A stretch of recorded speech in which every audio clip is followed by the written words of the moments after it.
Electric cars versus petrol cars. It is the biggest showdown in the auto world right now. On one side, over 100 years of roaring engines and 5-minute fill-ups. On the other, instant torque, zero tailpipe emissions, and charging at home while you sleep. So which one actually wins? Today, we are putting them head to head on price, performance, range, maintenance, and the environment. Stay tuned till the very end, because the final verdict might surprise you. Round 1. The money. Let's be honest. Up front, petrol cars are still cheaper. A comparable electric car usually costs 10 to 20% more, and that gap comes almost entirely from one thing: the battery.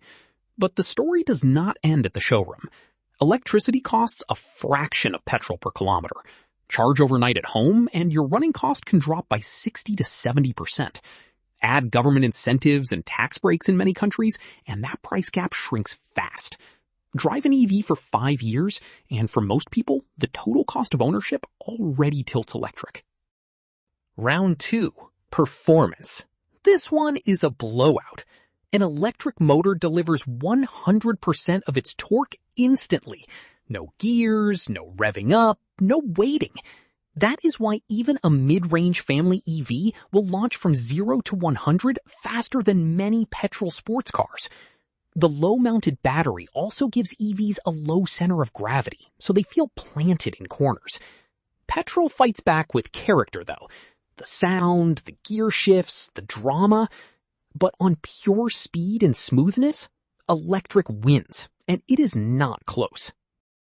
Round 3. Range and refueling. This is petrol's home turf. A full tank takes you 600 to 800 kilometers, and filling up takes 5 minutes, with stations on every corner. EVs have made huge progress. Many now offer 400 to 500 kilometers of real-world range, and fast chargers can add hundreds of kilometers in 20 to 30 minutes. If you charge at home, you wake up to a full battery every single day. And for daily driving, range anxiety basically disappears. But for long road trips, towing, or remote areas, petrol still wears the crown. For now. Round 4. Maintenance. A petrol engine has thousands of moving parts. Oil changes, spark plugs, exhaust systems, timing belts, clutches. The service bills never really stop. An EV? Around 20 moving parts in the drivetrain. No oil, no exhaust, no clutch. Even brake pads last far longer, because regenerative braking does most of the slowing down. The big question mark is the battery, but most manufacturers warranty it for 8 years, and real-world data shows modern packs lose only a couple of % of capacity per year. Maintenance goes to electric by a mile. Round 5. The planet. Petrol cars burn fuel every single kilometer, and that means carbon dioxide, nitrogen oxides, and particulates straight into the air we breathe. EVs produce zero tailpipe emissions. Now, critics rightly point out that building an EV battery is carbon intensive, so an electric car starts life with a bigger manufacturing footprint. But studies consistently show EVs catch up within 1 to 2 years of driving, and over a full lifetime, they emit roughly half or less of a petrol car. And as the grid gets greener, every EV on the road gets cleaner automatically. So, the final verdict. Electric takes performance, running costs, maintenance, and the environment. Petrol still holds refueling speed and upfront price. So who wins? Honestly, it depends on you.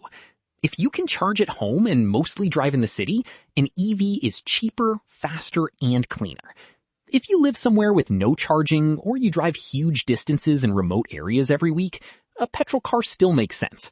But here is the bigger picture. Battery prices keep falling, ranges keep rising, and the charging network grows every single day. The trend is one-way traffic. The future of the car is electric. Which team are you on? Team Electric or Team Petrol? Drop your pick in the comments and tell us why. If this video helped you decide, give it a thumbs up, share it with a friend who is car shopping, and hit subscribe with the bell on so you never miss our next big comparison. Thanks for watching, and we will see you in the next one.